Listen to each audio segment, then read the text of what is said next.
Армысыздар, ардақты ағайын, есімім менің Назира Сұлтан Мұратқызы, менің YouTube каналыма қош келдіңіздер. Менің оқуымдағы құлшылыққа қатысты мақалалар мен Абайдың қара сөздері, поэзиялар сіздердің көңілдеріңізден шығып жатса, міндетті түрде лайк басып, каналға жазылып, комментарий қалдыруды ұмытпаңыздар. Ал енді бүгін біз өздеріңізбен Муфтият KZ сайтынан Алла тағаланы еске алу деген мақаланы оқитын боламыз. Бізбен бірге болыңыздар. Алла тағалаға сансыз мадақ, ардақты пайғамбарымыз Мұхаммед Мұстафаға, оның отбасы мен барлық сахабаларына салауаттар мен сәлемдер болсын. Зікір сөзі шариғи мәтіндерде Құран, намаз, білім, Алла тағаланы еске алу деген сияқты түрлі мағыналарда келген. Дегенмен зікір сөзінің негізгі қолданылу аясы Алланы еске алу деген мағынаны білдіреді. Алла тағала қасиетті Құранның Мүззамил сүресі 8 аятында Раббыңның атын үнемі жадыңда ұстап, күндіз-түні аузыңнан тастамай зікір ет, әрі оған жан тәніңмен бет бұр деп айтқан.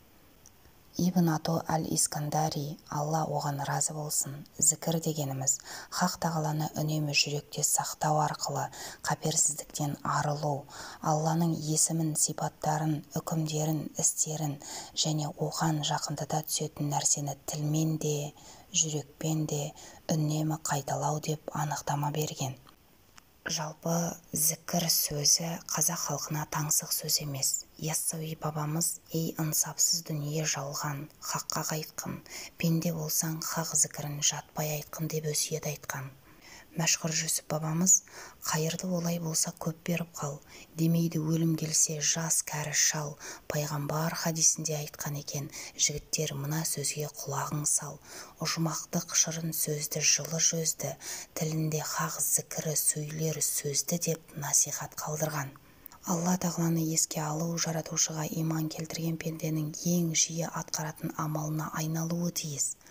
Алла тағала қасиетті Құранның Асхаб сүресі 41 аятында «Уа иман келтіргендер, Алланы өте көп еске алыңдар» деп айтқан.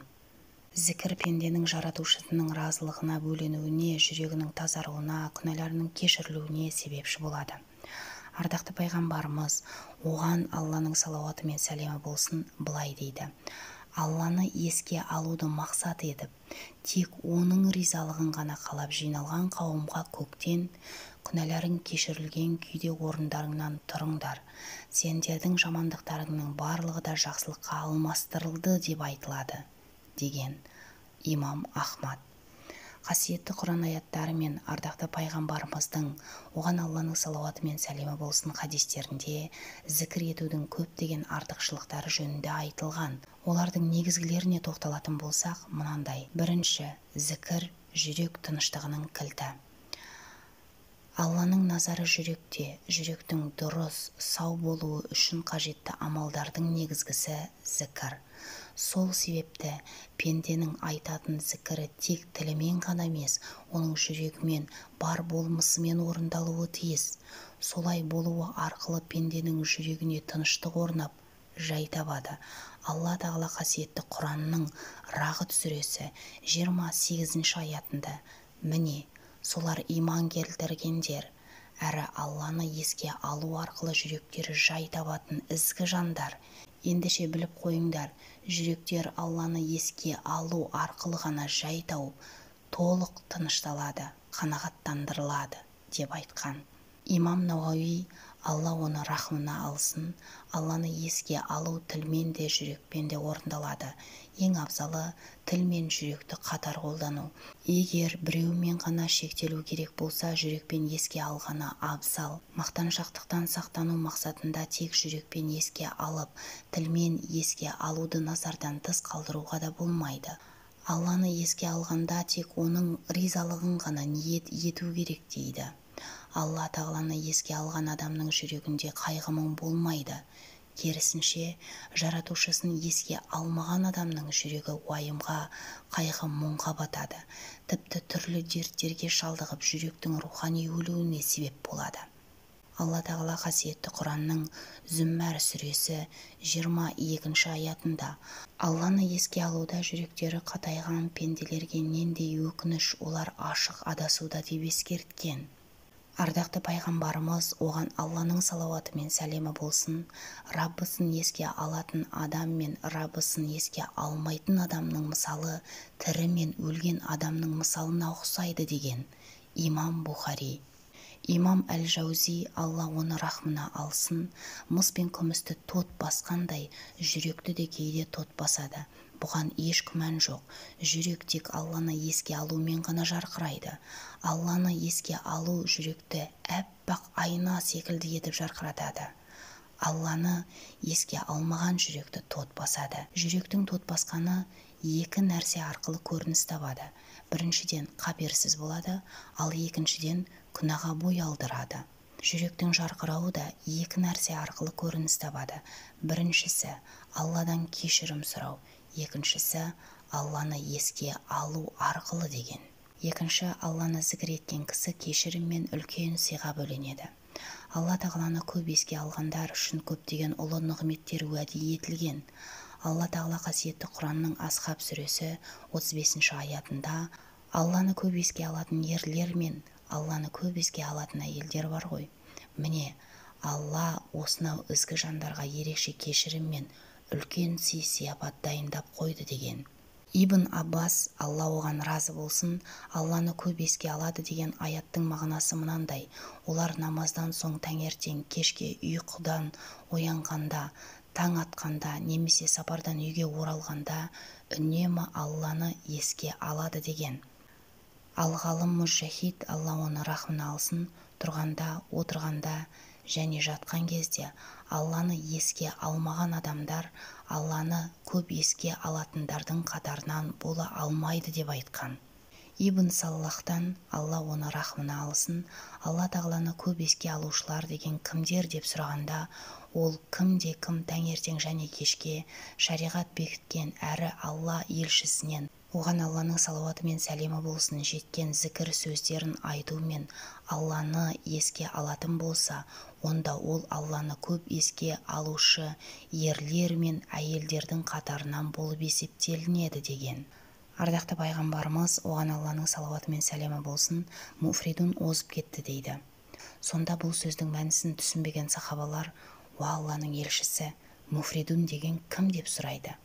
Сонда Алла елшісі, оған Алланың салауаты мен сәлемі болсын, олар Алланы көп зікір ететін әйелдер мен ерлер деп жауап береді. Имам Ахмад. Ендеше адамның ақыретте мол сауапқа кенелуіне себепші болатын зікір сөздерін әр адам шамасы келгенше көбірек айтып жүруге тырысуы қажет. Алланы еске алу үшін ешбір уақытқа да, ешбір жағдайға да шектеу қойылмаған. Алланы отырған кезде де, тұрған кезде де, жалғыз да, көпшілік жамағатпен де еске алуға рұқсат етілген. Ардақты пайғамбарымыз, оған Алланың салауаты мен сәлемі болсын, егер жәннат бақшаларының жанынан өтсеңдер, ләззат алыңдар деген. Пайғамбарымыздан жәннат бақшалары дегеніміз не деп сұрағанда, Алла елшісі, оған Алланың салауаты мен сәлемі болсын, Алланы еске алатын мәжілістер деп жауап береді. Имам Термизи. Ғалымдарымыз аталмыш хадисті Алланы еске алып жатқан топтардың қасынан өткен кезде сендер де солармен бірге Алланы еске алыңдар, немесе олардың зікірлерін тыңдаңдар деп түсіндірген. Қасиетті Құранда және де ардақты пайғамбарымыздың, оған Алланың салауаты мен сәлемі болсын, хадистерінде келген зікірлердің түрлері өте көп. Дегенмен кейбір мынандай зікір түрлерін айтуды әрбір мұсылман күнделікті әдетке айналдырғаны дұрыс. Истиғфар айту, күнәларымыз үшін Алладан кешірім тілеу. Бұл астағфираллах сөзін қайталау арқылы орындалады. Қателескен нәпсіні есепке алып, амал парақтарын күнәдан тазалау үшін қолданылады. Алла тағала қасиетті Құранның Худ сүресі 3 аятында: Раббыларыңнан жарылқау тілеңдер, оған тәубе етіңдер, ол сендерді керемет несібелерімен ризықтандырады деп айтқан. Ардақты пайғамбарымыз, оған Алланың салауаты мен сәлемі болсын, күніне 70 мәрте, бір риуаятта 100 мәрте истиғфар айтқандығы жеткен. Салауат айту.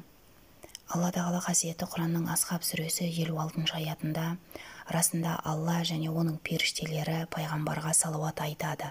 Уа иман келтіргендер, сендер де оған салауат айтып сәлем жолдаңдар деп бұйырған. Ардақты пайғамбарымыз, оған Алланың салауаты мен сәлемі болсын, өзі де біздерді салауат айтуға шақырып, кім маған бір салауат айтса, Алла тағала оған 10 салауат айтады деген имам Муслим. Сондықтан да мұсылманның күнделікті айтатын зікір сөздерінің ішінде салауат сөздері де болуы қажет. Таухид сөзі ля илляха илляллаху немесе ля илляха илляллаху вахдаһу ла шариха лах лаху мүлку ва лахул хамду ва хуа алла кулли шайин қадир деген сөзді айту. Алла тағала Таха сүресінің 14-ші аятында мен Алламын, бұған ешбір күмәнің болмасын, менен басқа тәңір жоқ, олай болса маған құлшылық қыл һәм мені зікір етіп намаз оқы деп айтқан. Әбу Хурайрадан, Алла оған разы болсын, жеткен хадисте ардақты пайғамбарымыз, оған Алланың салауаты мен сәлемі болсын, кімде-кім Алла тағаладан басқа тәңір жоқ, ол жалғыз, иелік пен мақтау тек оған тән, оның құдіреті барлық нәрсеге жетеді деп күніне 100 рет айтса, 10 құлды азат еткеннің сауабын алып, оған 100 ізгі амалдың сауабы жазылып, 100 қателігі өшіріледі. Әрі сол айтқаны үшін күн батқанға дейін шайтаннан қорған болады. Қиямет күні тек бұл дұғаны одан көбірек айтқан кісі ғана одан абзалырақ нәрсемен келеді деген имам Бухари, Муслим. Үшінші, зікір етушіні Алла тағала есіне алады. Алла тағаланы үнемі еске алушы пендені жаратушымыз да есіне алады. Алла тағала қасиетті Құранның Бақара сүресі 152-ші аятында мені еске алыңдар, мен де сендерді еске аламын, және маған шүкірлік етіңдер, қарсы болмаңдар, күпірлік етпеңдер деп айтқан. Бір тақуа кісі Алла тағаланың атымен ант етейін, мен Раббымның мені қашан есіне алатынын білемін депті. Сонда адамдар одан иә, Раббым қашан сені есіңе алады екен деп сұрапты. Сол кезде ол мен оны есіме алған кезде, себебі Алла тағала қасиетті Құранда мені еске алыңдар, мен де сендерді еске аламын деп айтқан деп жауап берген екен. Қудси хадисте ардақты пайғамбарымыз, оған Алланың салауаты мен сәлемі болсын, былай деген: Алла тағала айтады, құлым мен жайлы қандай ойда болса, мен сондай боламын. Әрі ол мені есіне алған кезде мен онымен бірге боламын. Егер ол мені іштей есіне алатын болса, мен де оны жасырын есіме аламын. Ал егер ол мені мәжіліске жиналған көпшілік адамдар арасында есіне алатын болса, онда мен де оны олардан да жақсырақ мәжілісте есіме аламын. Ал егер құлым маған бір қадам жақындайтын болса, мен де оған бір шынтақ жақындаймын. Егер пендем маған жүгіріп келсе, мен оған жүгіріп барамын деген имам Бухари, Муслим. Үнемі Алла тағаланы еске алып жүретін адамдардың дұғасы қабыл болып, сұрағанына жауап берілетін болады. Жүніс пайғамбардың, оған Алланың сәлемі болсын, қиссасын еске алатын болсақ, ол балықтың ішінде жатып, сенен басқа ешқандай да құдай жоқ, сені түрлі кемшіліктерден пәктеймін, расында мен залымдардан болдым деп жаратушысын зікір етумен болады. Кейін Жүніс пайғамбар, оған Алланың сәлемі болсын, жағаға шығарылып, бұл сынақтан құтқарылады. Құтқарылуының себебі де жаратушысын көп зікір етіп дәріптелуі еді. Алла тағала қасиетті Құранның Саффат сүресі 143-144 аяттарында: егер ол Раббысын үнемі лайықты деңгейде ұлықтап дәріптейтін жан болмағанда, қайта тірілетін күнге дейін сол балықтың қарнында қалар еді деп айтқан. Қисса. Сахаба Әбу Хурайрадан, Алла оған разы болсын, жеткізілген хадисте ардақты пайғамбарымыз, оған Алланың салауаты мен сәлемі болсын, былай деген: Алла тағаланың жер бетінде жүретін періштелері бар. Олар Алланы еске алатын адамдарды іздеп жүреді. Алланы еске алатын адамдарды көрген кезде достарын шақырып: келіңдер, іздегендеріміз мына жерде екен дейді. Барлығы келіп, оларды қанаттарымен қоршап алады. Періштелердің көпшілігі соншалық дүние аспанына дейін жетеді. Құлдарының әрісін білуші Алла олардан: құлдарым не деп жатыр екен деп сұрайды. Періштелер: олар саған тасбих айтып, тәкбір жасап, сені мақтап, ұлықтап жатыр дейді. Алла тағала: олар мені көрген бе дейді. Періштелер: жоқ, уаллахи, олар сені көрген емес деп жауап қатады. Алла тағала: егер мені көргенде халдері қандай болар еді дейді. Періштелер: егер олар сені көргенде одан да көп ғибадат жасап, одан да қатты ұлықтап, одан да көп тасбих жасар еді деп жауап береді. Алла тағала: олар менен не сұрауда дейді. Періштелер жәннатты сұрауда деп жауап береді. Алла тағала олар жәннатты көрген бе дейді. Періштелер жоқ, көрмеген деп жауап қатады. Алла тағала егер көргенде не істейтін еді деп сұрайды. Періштелер егер жәннатты көргенде одан қатты құлшынып, одан да қатты ұмтылып, одан да қатты қызар еді деп жауап береді. Алла тағала олар неден сақтанып жатыр дейді. Періштелер тозақтың отынан сақтануда деп жауап қатады. Алла тағала олар тозақтың отын көріп пе еді дейді. Періштелер жоқ, көрмеген деп жауап береді. Алла тағала егер көргенде не істейтін еді деп сұрайды. Періштелер егер олар тозақтың отын көргенде одан бетер сақтанып, одан бетер қорыққан болар еді деп жауап береді. Алла тағала ей періштелерім, сендер куә болыңдар, мен оларды кешірдім дейді. Сонда періштелердің арасынан біреуі олардың арасында құлшылық ниетімен емес, басқа бір мәселемен кездейсоқ барып қалған адам да бар дегенде, Алла тағала бұл олармен бірге отырғандардың ешбірі де тозақ отына түспейтін жамағат деп айтты. Қадірменді жамағат, Алла тағала қасиетті Құранның Әли Имран сүресі 191 аятында олар тіке тұрып, отырып, жамбасынан жатып, әр халде Алланы еске алады. Сондай-ақ олар көктер мен жердің жаратылуы жайында ойланады да: Раббымыз, сен мұны босқа жаратпадың, сен пәксің, бізді тозақ азабынан сақта деп жалбарынады деген.